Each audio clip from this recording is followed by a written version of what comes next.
So, hi mga ka-Mars, titikman na natin ang ginawa nating ukoy na vegetable.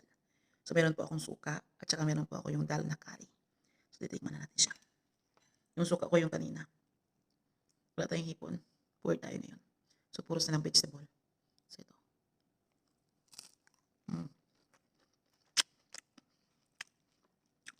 Sobrang favorite ko talaga yung taugi. Kaya kahit walang hipon, okay lang yun. Basta makakain tayo.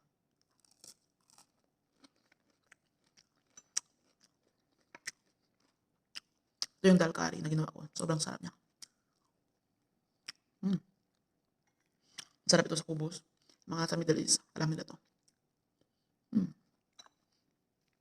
Sabang yummy. Ang paggawa ng ukoy, alam nyo na yung paano.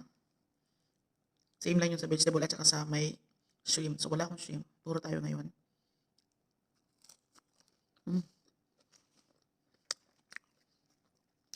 Masama lang dito. Dito pwede sa diet. Kasi naka-fry. Ka-deep-frying siya. Makoy, di ba?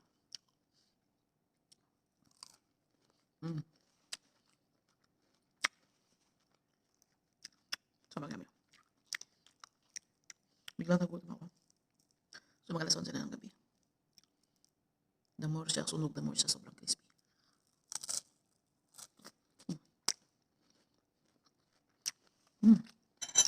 Sobrang sarap. Sana nagustuhan nyo yung mga video na ina-upload ko for daily vlog. So, don't forget to follow, like, comment, and share po sa aking mga video.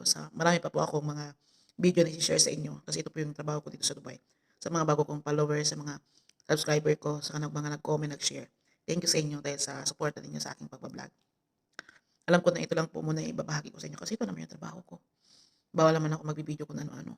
Diba? Kasi nasa Middle East tayo. Thank you mga ka-Mars. Kain muna ako.